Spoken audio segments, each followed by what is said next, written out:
Can't see it.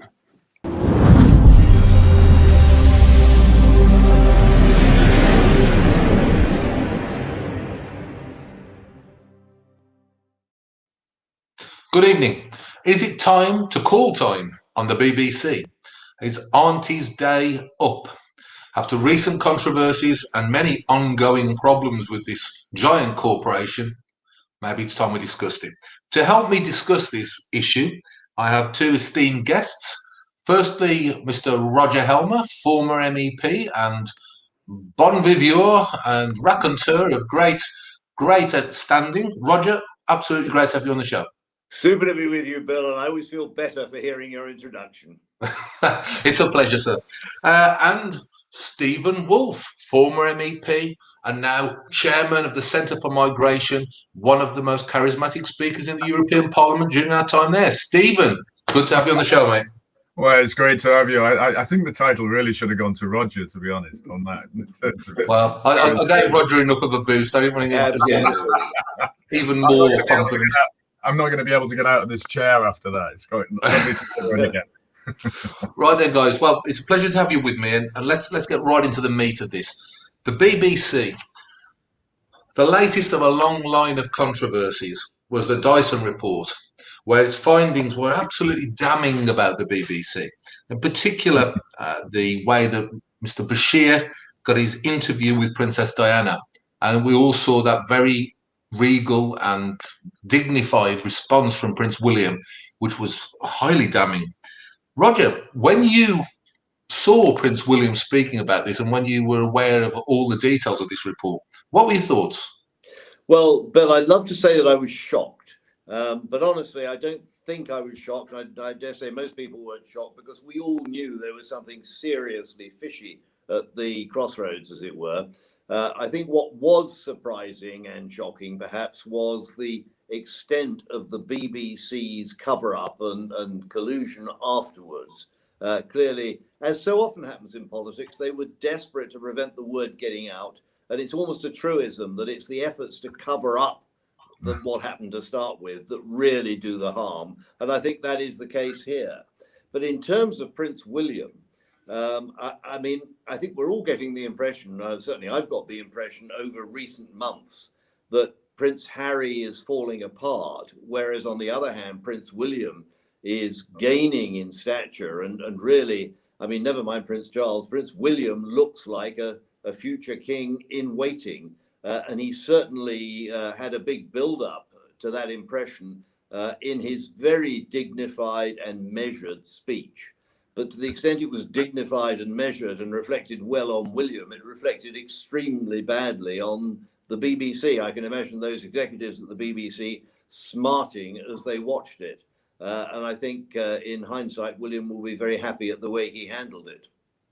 Stephen, how did you feel when you realised the full extent of how the BBC had, well, let's put it in terms, lied to and persuaded a vulnerable woman to go and do that interview that caused huge damage, not just to her, but arguably to the institution of the monarchy?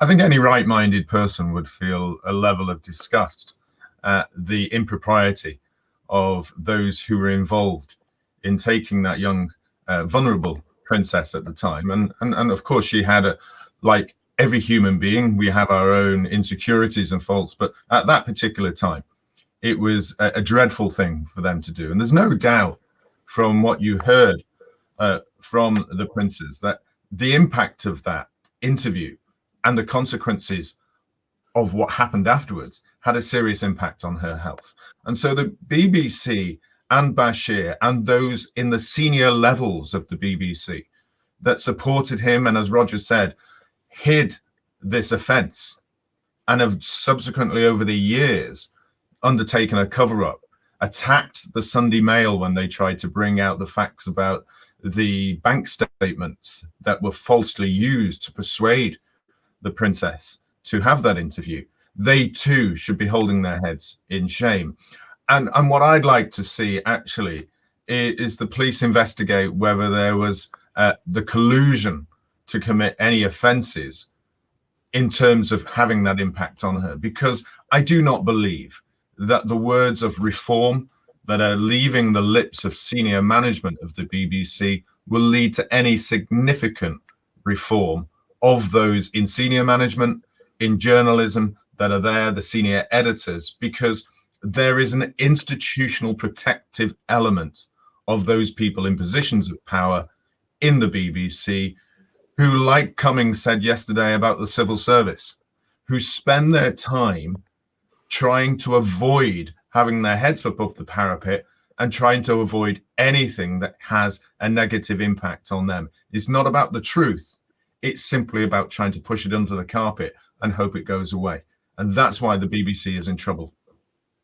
Yeah, I mean, Roger, Stephen's really sort of blown the lid on this with his comments there, because let's be honest, this isn't the first time the BBC has protected wrongdoing, is it? We might recall a certain celebrity called Savile, who for many, many years was protected, it would appear, by the BBC. And nothing happened, really, after all that came out. Nothing of any significance happened. So do you concur with Stephen's views that this needs to be taken onto a serious legal level with serious repercussions? Where do we go from here with this? Well, I think Stephen is absolutely right. I think the police do have to investigate it. And if they find there is a case to answer, then charges should be brought. I mean, we have to be careful about bringing charges and making sure they'll stick. We saw the Hillsborough case recently, where the righteous anger or the reasonable anger of the families was helping to drive a prosecution of 3 police officers when the judge ruled there was no case to answer. So they need to make sure there is actually a case, there's actually a breach of the law. But I would have thought, I'm not a lawyer, but I would have thought that there was a breach of the law, and I think that should be pursued. But I'm not sure that's enough by itself. Okay, so somebody gets convicted, somebody faces some kind of punishment, but what does the BBC do? We're so used to hearing all the usual stuff, lessons will be learned, we'll take this away and make sure it never ever happens again. But we always hear that whenever there's an accident, whenever there's a disaster, anything like that, that's what we hear. There has to be major organizational change at the BBC, because the way it's organized now, it just ain't working. Yeah, I mean, that's the thing, isn't it, Stephen? I mean, and it's not just Jimmy Savile, it's not just Princess Diana. I mean, they've got the ongoing, it would appear, persecution by the BBC of Alex Belfield, the YouTube celebrity. And, it goes on and on and on. And yes, there might be legal cases to answer, but of course, it's difficult to pin things down with the law sometimes. But surely institutional change, and not just the weasel words of reform, but swathing serious change and reform, is way overdue. And this comes to the crux of it, Bill. Absolutely, we have to address whether the BBC is truly fit for purpose in the modern world of technology, where today we're having interviews over the internet, live streaming to people or recording. But we have to look at the institutional bias that has been formulated into the BBC over generations. And of course, when the charter was placed, that you could look at the senior management of the heads, the governorships of the BBC, those who head the news departments and its journalists. And you could see, yes, there was huge swathes of those journalists and management that went to Oxford and Cambridge and the other universities, but there was a significant number of people who had not been at university, who'd come out of the military, those who'd gone to schools like I did, a grammar school. And there was a mixture of left-wing and of right-wing support. There's no doubt now there is an institutional political homogeny within the BBC. Of course, those are on the left that argue that the BBC is biased against Corbyn. We certainly saw the BBC biased when, in our political party of UKIP or the Brexit Party or any of those who supported immigration leaving the European Union, we saw institutional bias there. There's mass support for the Green agenda and the Green Party, huge support for the Liberal Democrats. There's a support for the mainstream element of the Labour Party, the Tony Blair consensus Labour Party. And that fits in with those on the Conservative Consensus Party. So that central bias needs to be addressed too. And how do we do it? More than reform, as Roger says. I think we need to look at the institution itself, its charter, its management, and certainly Parliament needs to get involved. And I know that there are great MPs who are looking at ways of changing things. Yeah, I mean, this is the thing, isn't it, Roger? I mean, we've got a BBC run by a sort of nest of metropolitan elite vipers pushing their own agenda, and actually that comes to impartiality, because the BBC is supposed to be a trusted news source. It's supposed to be where you get your impartial views from without any political colour. That's simply not the case, isn't it? Well, you're absolutely right. And the interesting thing is that the BBC has come up against the cold rain of reality on a number of occasions. It was very clear on Brexit, for example. They thought that no sensible person wanted Brexit. It was merely a few extremists and weirdos on the fringes. Well, a bit like David Cameron said, really, because David Cameron would fit into that consensus rather well. And they were mainly shocked when the results of the referendum came through. They could not believe it. They were assuming that the Brexit proposal would be rejected by a large majority. And in fact, it was carried, admittedly by a small majority, but it was carried. There again, they expected that the Labour Party would do reasonably well in the last general election. And when we saw suddenly those red wall so-called constituencies going Conservative, they couldn't believe it. They didn't think that sort of thing would happen. And another example just recently, nothing like on the same scale of importance, but I don't know if you've been following the news about the BBC prom concerts. Last year, of course, they decided that we'd had enough of that really old-fashioned flag waving, drum beating, nostalgia for empire, and we didn't want Britannia ruling the waves or any silly nonsense like that. They got a fair bit of pushback at the time, and I'm delighted to read today that in the new BBC proms this year, they're going to have primarily British orchestras, one foreign orchestra, I think primarily British orchestras, and they're going to have a thoroughly traditional last night of the proms, doing actually what the people want and what we expect. So they are facing these knocks of reality, but we've got to find a way of accelerating it. I mean, I've talked to people in the BBC and they say, well, we must be doing something right. We get attacked by the right for being too left-wing, attacked by the left for being too right-wing. So, of course, we're getting the balance about right, aren't we? And the answer is, no, you're not, because there were several analyses, very thorough analyses of, for example, the coverage of Brexit. And I think the figures showed that something like 15% of the material the BBC produced was sort of vaguely sympathetic to Brexit, and 85% of it was against. And when you look at those figures, you see quite clearly that the bias is not just a matter of opinion, it's there in the numbers, and it's got to change. I just hope, actually, that the launch of GBTV, which I believe now is scheduled for June the 13th, is also going to put pressure on them, because I very much hope that's going to be a huge success. And that'll be something else for the BBC to think very seriously about. Yeah, and of course, who could forget Mr. Dimbleby's face when he announced that the Cranks and Gadflies had won and that we'd left the EU? That was a wonderful moment. But the trouble is, you see, we talk about this, Stephen, and it's pretty clear to those of us who've encountered the BBC that they are far from impartial, and yet poll after poll seems to suggest that they are still one of, if not the most trusted news source. Now that, I would suggest, either says to me that they're commissioning polls in a rather dodgy way, or people are trusting political propaganda that's being pumped into their living rooms at their own expense through a license fee.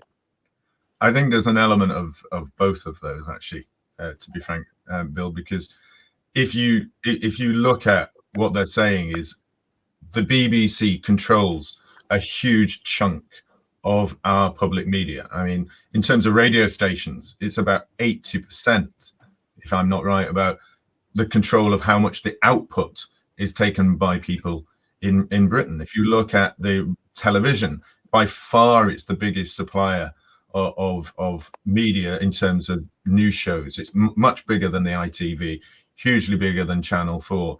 And we do have new competitors which say, okay, we're going to enter the market. I think if you're looking at the people who are saying it's trusted, you've also got to look at the people who are leaving. Now, I believe you've got the numbers and figures, but they're losing £40 million in terms of revenue. That's people like myself who haven't watched the BBC for over a year in my home. I no longer have a license. I cut it out. I said, enough is enough. I'm not going to pay for woke TV. I'm not going to pay for programs like Channel 5 now, I admit, who have got, what is it, Jodie Turner-Smith, who's going to play the first black Anne Boleyn. But the BBC have been doing that for years. And Roger has pointed out the bias that's been there troubles a huge number of people. Newswatch did that study, as Roger pointed out, and they watched 6,000 to 8,000 pieces of TV interviews and reports on Brexit, and showed that, and Roger said, 15% of people had actually been interviews about supporting the EU, and 85% were against it. The same they watched about immigration. And as my chairman of the Centre for Migration and Economic Prosperity, we see when I go on interviews about immigration, for example, this morning, about the news that we've had a doubling of people coming over the boats from Calais to the UK, that you're up against 2 or 3 people who are supporting open door migration or supporting asylum. It's 1 against 3. So you see that on a practical level. So people have lost respect for the BBC and voting to leave it.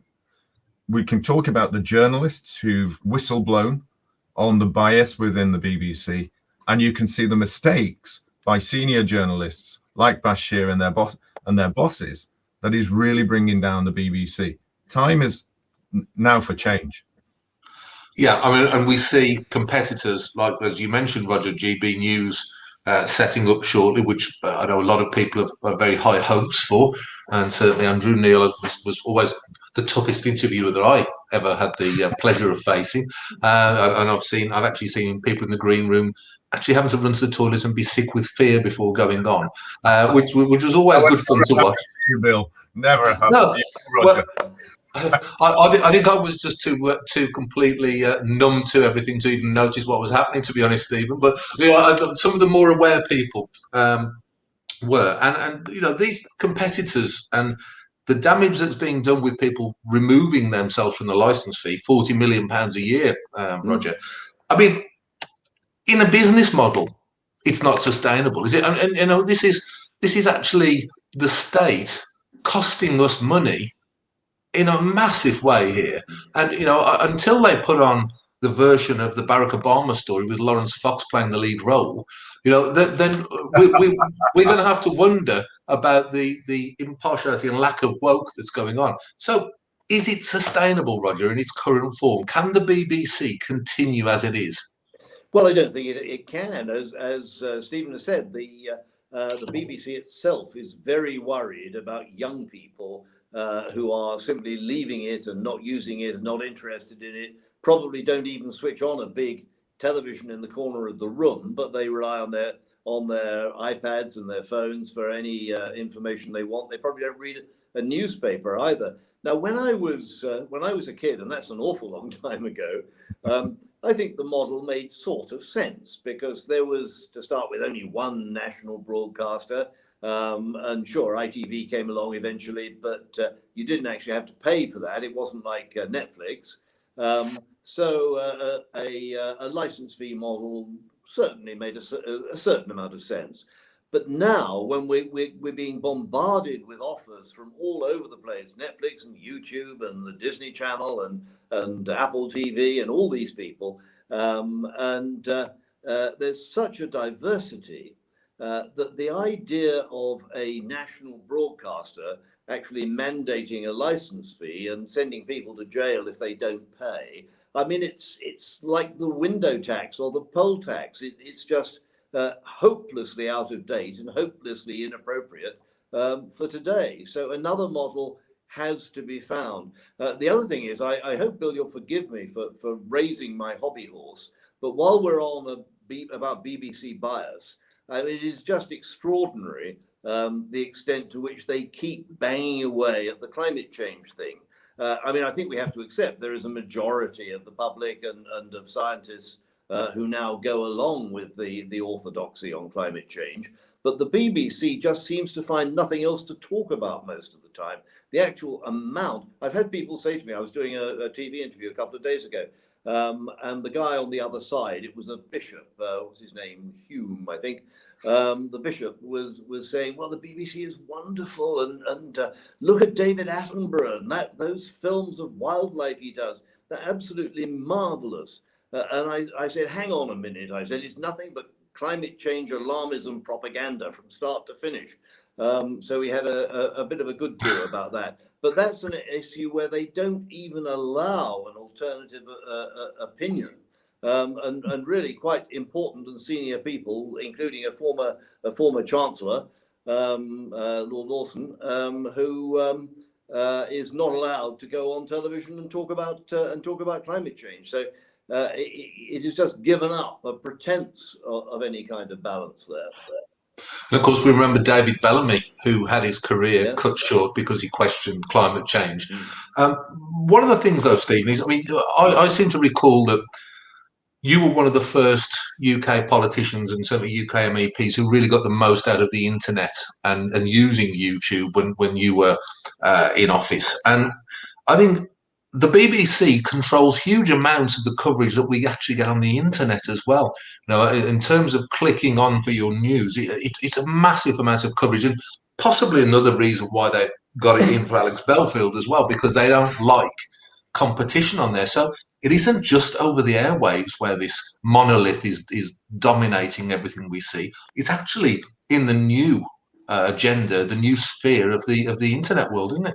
Well, without a doubt, you can see the presence of the BBC in terms of its news output, and it has done deals with the kind of internet providers, whether they be YouTube, whether they be Google, and of course, you've got the support of their big friends like Nick Clegg, who've been taken on by these media giants with huge sums of money and been able to live in luxury houses. If you've ever seen his house in California, where he cycles in shorts to work.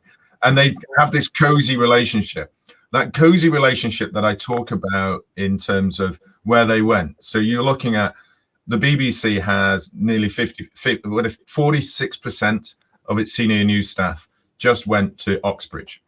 They then mix with, what is it now, something like 40% of MPs who went to Oxbridge. And then they go out into the bigger, wider global world and working for Google and Netflix and those providers. And they're in the same kind of cliques that talk to each other.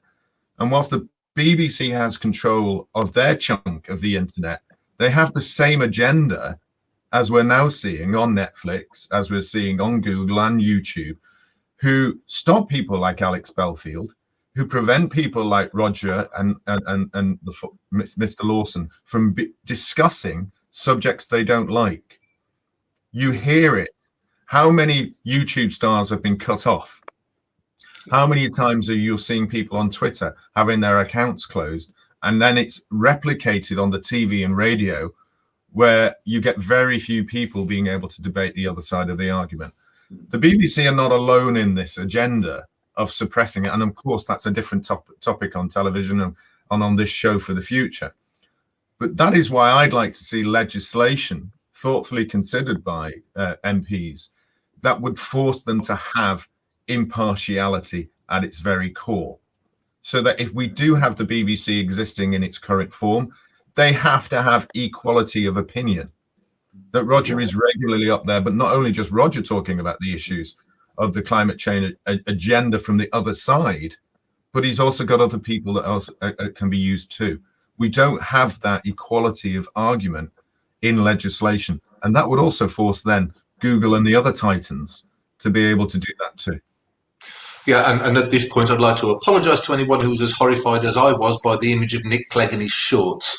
That is probably the most awful image you could ever give me, Stephen, so thank you for that. But Roger, I mean, Stephen got a really strong point there, because this isn't just the BBC dominating with a woke agenda, is it? This is part of a group of the establishment elite worldwide forcing their views down our throats without allowing well-researched people such as yourself to get to argue back on their airwaves. And it goes to a bigger problem in society. Now, do you think that legislation is the right way to go about dealing with this? And B, do you think that there's any possibility that that could happen? Because, of course, our government, as with most other governments, seems to be completely enthralled with the woke agenda as it is. Well, that's the danger, of course. If you have a government that believes all these things, it's not going to legislate against media outlets that also take the same view. But Stephen is absolutely right that you have this handful of very large organizations. The BBC is one, but the Silicon Valley internet guys form another little group. And one little piece of encouraging news, I noticed today, it was on social media, so of course it has to be right, that Facebook last year decided that it would not tolerate anybody on Facebook asserting that the Chinese virus might have come from a lab in Wuhan. They've just had to withdraw from that position because, of course, President Biden has actually asked his security people to check out that very question on the basis that it sort of might be credible. So last year we had something that you weren't allowed to say. It was kind of newspeak. It was banned. And then this year, well, maybe you're allowed to say it after all. Now, impartiality. Can you impose impartiality by law? Because the BBC already in its charter has a duty to impartiality. But they seem to interpret that, shall we say, very liberally, liberally in both senses of the word. And indeed, in the case of climate change, we know that they actually had a meeting several years ago in which they said, right, we're supposed to be impartial, but the opinion that man-made climate change is not a thing, or at least is not a major thing, is now so radically disproved. It's like the theory of a flat earth. You know, we don't have to have impartiality about whether the earth is round or whether the earth is flat, because we all know the earth is round.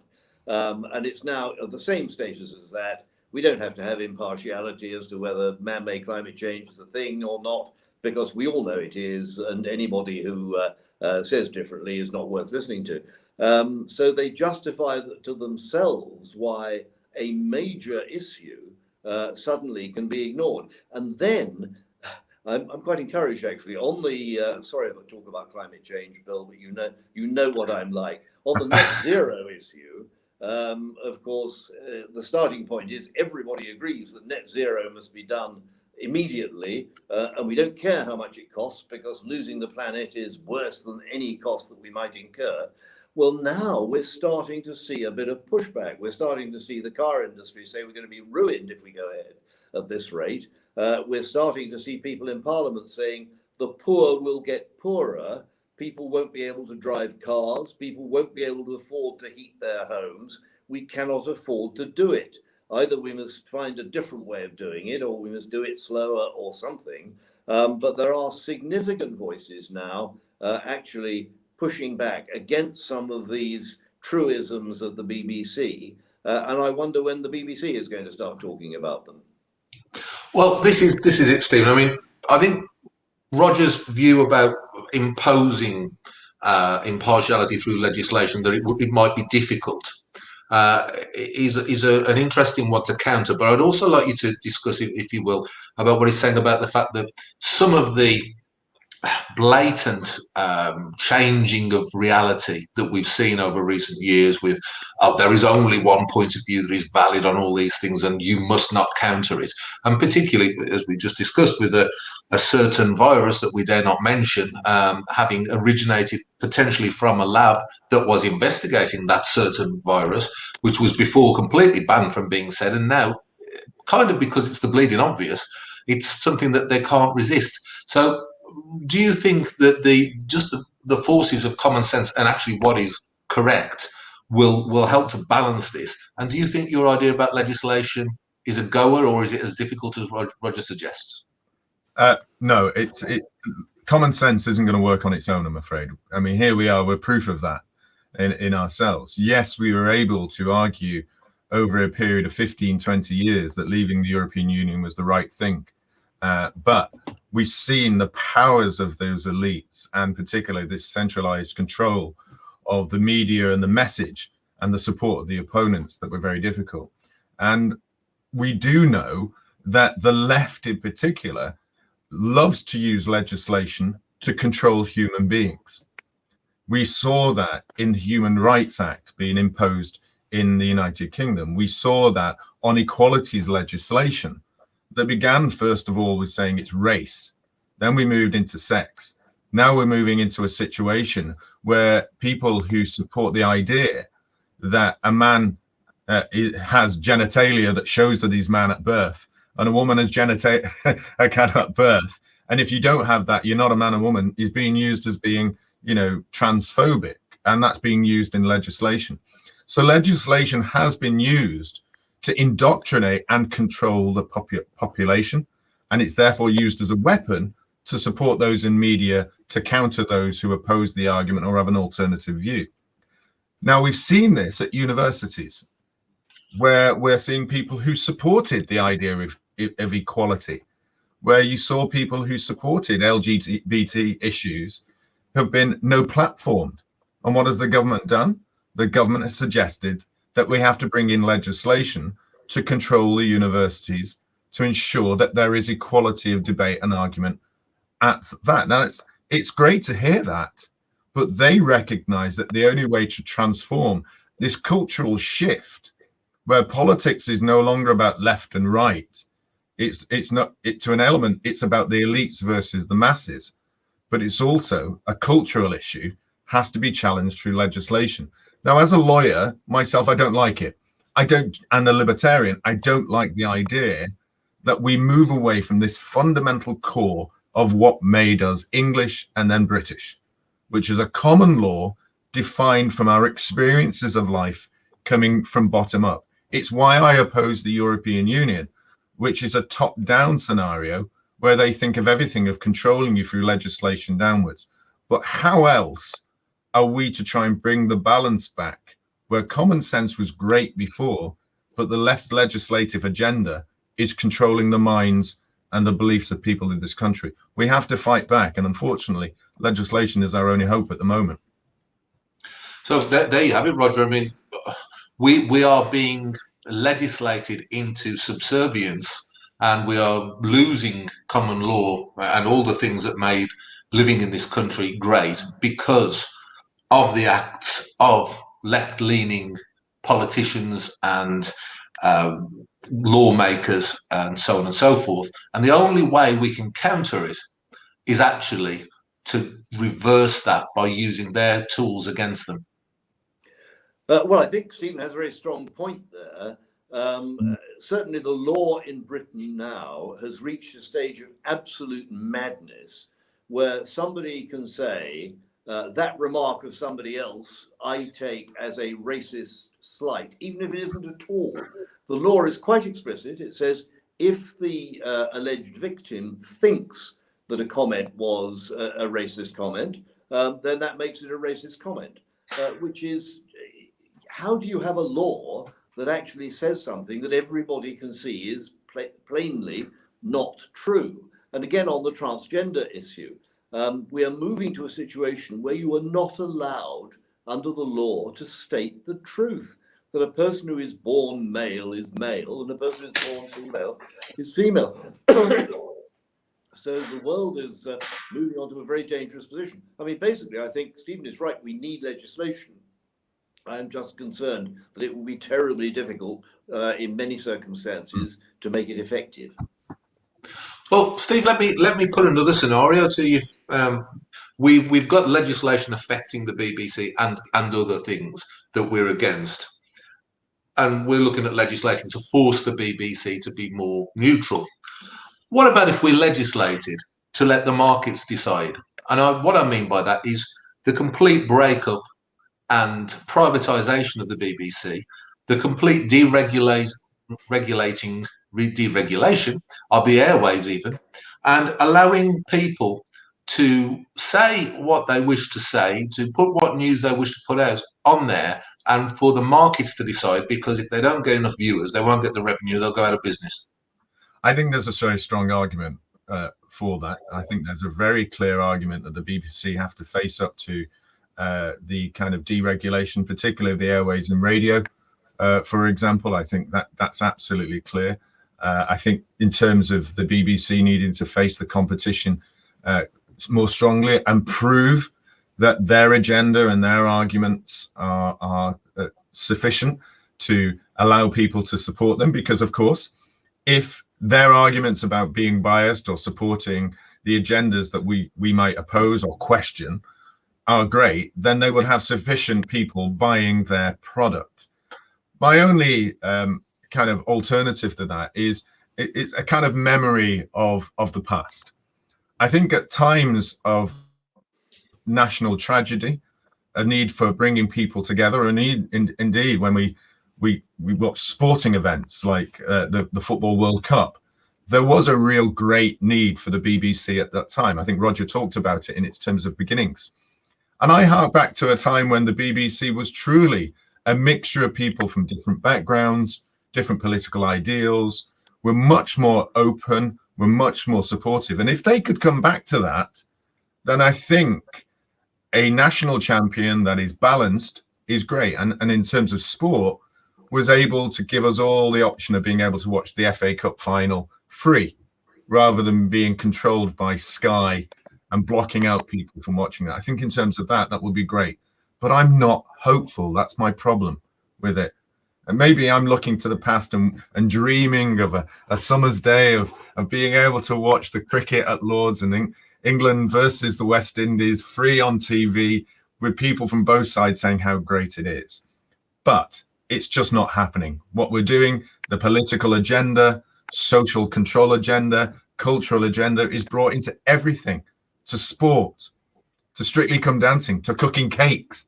If you look at it, the whole aspect of the BBC now has been perverted by this idea of equality, cultural diversity, and it just isn't really for me. And therefore, I think it's got to the stage where we could be saying, let's break it up and let the market decide. But I just wish they could come to their senses and keep some of it. But I don't think we're going to get anywhere near that. So Roger, what's it to be for you? I mean, let's not forget as well, the BBC with their drama output, some of the most viewed dramas, and to use loosely use the word drama, EastEnders, for example, one of the most highly watched programs. It is full of propaganda from start to finish. There's a character on there who is the most obnoxious character. I can't remember her name, but she's racist, she's stupid, she's generally dishonest. And she often appears supporting Brexit and immigration control as an example of what kind of idiots we all are. And so it's in every respect, it's cultural propaganda. But do you hark back and think there's a chance of this great British champion that Stephen spoke about? And I must admit that watching the cricket from Lord's coverage did make me feel a bit misty-eyed. Do you hark back to that and think that we can recreate that? Or do you prefer my Wild West approach of just basically open the doors, knock that thing down, and let the markets fly? I think, and you may think this is a blasphemous observation from me, but I think there is scope actually for preserving some of what we would like to appreciate with the BBC, but at a fairly limited level. I think there is a need for a national broadcaster. And we would have to look and debate very carefully what went on. I mean, obviously, announcements of great national events, possibly coverage of the budget speech, coverage of royal weddings and funerals and things of that kind. I think that could be done as a sort of minimalist public broadcasting remit. It would include particularly the World Service, which might be paid for from the Foreign Office budget. Beyond that, though, I think that if they're doing drama, they can sell dramas around the world. They do sell dramas around the world. It creates an income stream for them. People should pay for what they want to see. It's obviously a huge case of bias if people are forced to pay for one channel and not forced to pay for others, because many people will say, well, I'm already paying my £175 or whatever it is a year for the BBC. I can't afford to keep paying for other channels as well. And if we're just talking drama, entertainment, comedy, all those things, then I don't see why it should be funded by a compulsory license fee. If people want to watch those things, they can watch them. Similarly, I particularly don't see why we need to have the BBC running local radio. We know that local radio can be run very effectively by commercial organisations. And the idea that the BBC, which is now complaining it's strapped for cash, should feel the need to run regional broadcasting all around the country, I just don't really understand that at all. So I would see some sort of model that involved a seriously cut down minimalist state broadcasting corporation, including the World Service, but that the rest of the service should be funded. I would suggest we look at a combination probably of subscription and or advertising to produce a sort of hybrid in between. But that would at least be subject to competitive pressures. And if people want to go off and listen to Andrew Neil on GBTV, they're free to do so. Yeah, well, Stephen, as we've just seen from the caption that came up, the 237,000 torn up license fees. One of our old muckers out in Brussels, Patrick O'Flynn, was always a great exponent of the subscription model. And I remember once again being the goggle-eyed loon libertarian saying, "Oh no, privatise," and losing that argument repeatedly. Do you think that what was just thrown up there with Roger, where we have the subscription model on a pared down BBC with perhaps some advertising thrown in, do you think that's a way forward? Look, the BBC already advertise. They advertise their own products. They have their own shows. And as Roger's identified, and I can't remember the number off the top of my head, they make hundreds of millions of pounds of selling shows across the globe, particularly to the United States and Canada and Australia and the Commonwealth, but also translated programs that they develop. So, for example, if you've got a series on TV like the Great British Bake Off, they will have similar shows now in other countries, which is from the BBC format, and we will be promoting them. So they have a form of advertisement. They already get revenue from other countries. So the subscription model should not necessarily be one of fear if they think they are fantastic. And look, when I pay $6.99 a month to be able to access Netflix. I don't pay anything to be able to watch certain parts of Amazon Prime. I don't. If I want to see a movie, I'm on Razmataz TV. I can't remember quite what it is. Which I picked a movie for me and my daughter if we want to watch something like that. I already have that particular choice. I save money and I decide not to watch the BBC for all the reasons that we've talked about. But if the BBC turned around and said there was a particular subscription model, say news, which I think is very important to us, I might decide to choose that.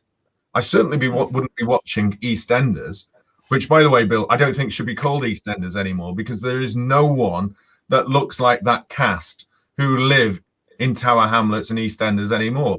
I think it should be called East of Essex.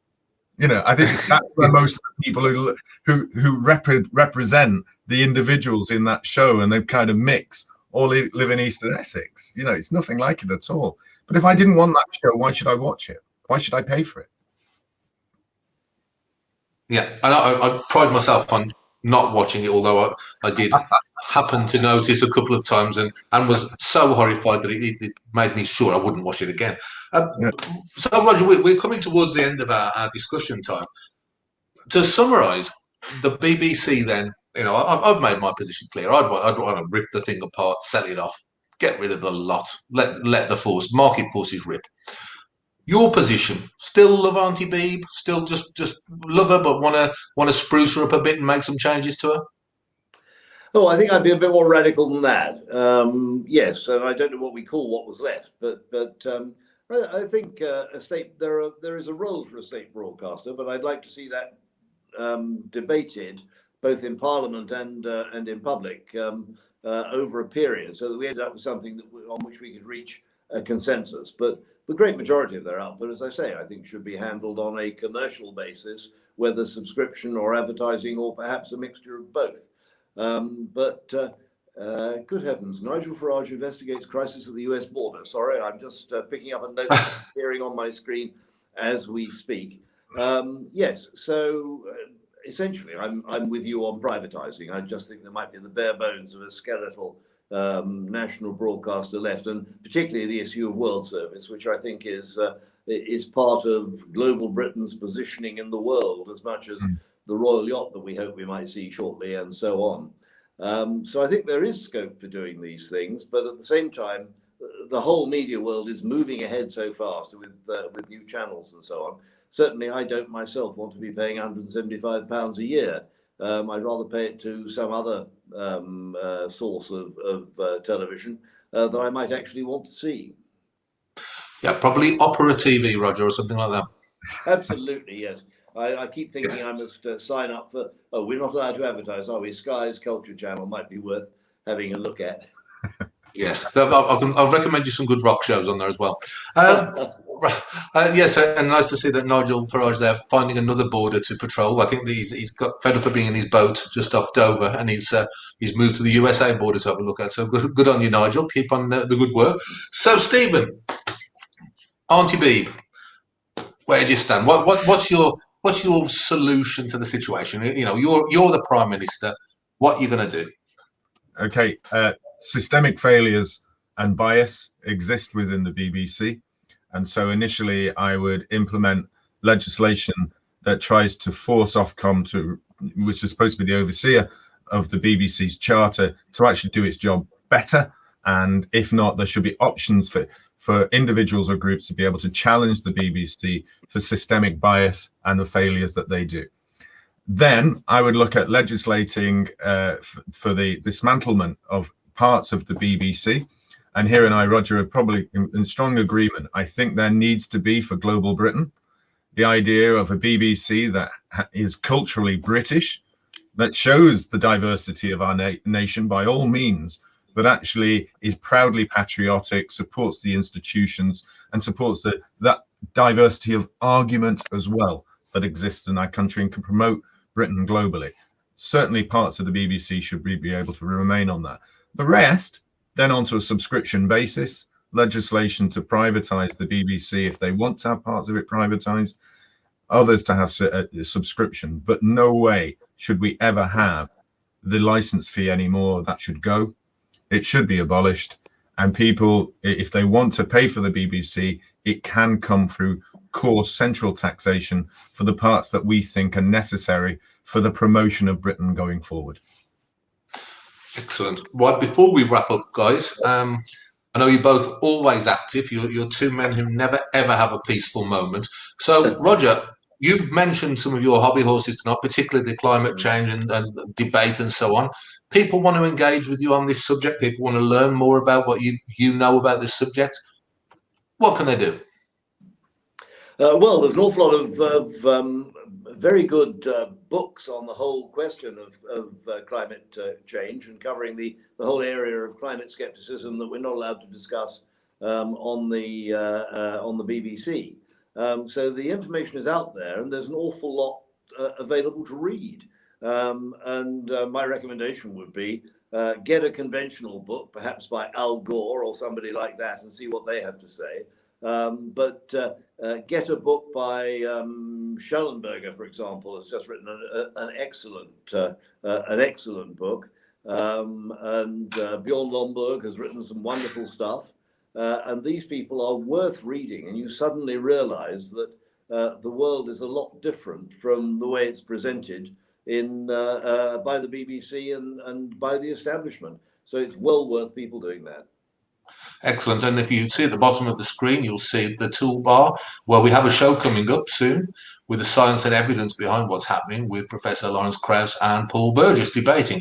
Stephen, you are famously busy, and I see the chairman of the Centre for Migration. Give us a little idea of what you've been up to and how people can catch up with it. Yeah, for the past year, I've been developing the project to continue the debate that we should support managed migration into the UK and across the globe. And as you know, with Migration Watch is the only think tank in Britain at the moment where we've got dozens and universities that support the mass migration argument. So we've been working on the Centre for Migration and Economic Prosperity. That's www.cmep.co.uk. And that'll be launched fully and properly in about 4 weeks' time. And on that, you will see real serious research. We have briefing notes.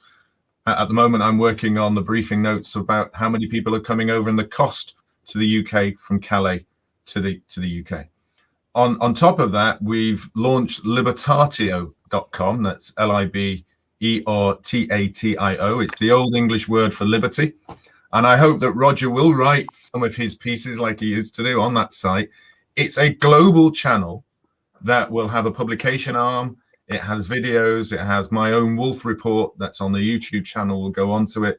It has a My Freedom section, which is a 1-minute video, which I'm going to ask both of you to put in. What does freedom mean to you in 1 minute? But what it does, it's a basically channel where I have people writing from South America, who are in Venezuela fighting for liberty at the moment, to Hong Kong. Those people who believe that their argument is not getting out there, and we will cross channels. So it's the Centre for Migration and on Immigration, Libertatio on freedom and democracy. Excellent. Well, thank you both. I mean, I do urge everyone watching this to follow up on what the guys have said there. It's all going to be interesting stuff. Also, as always, if you've enjoyed this, please remember to click on subscribe. Please remember to share this round. Let's get these discussions out there. The BBC and the big state and all of the establishment don't want these kind of conversations to be seen. So it's up to us to make sure they are. So great thanks to Roger and to Stephen. Always an absolute pleasure, gentlemen. Really great to see you both. And to all of you out there, thank you and good night. Thank you.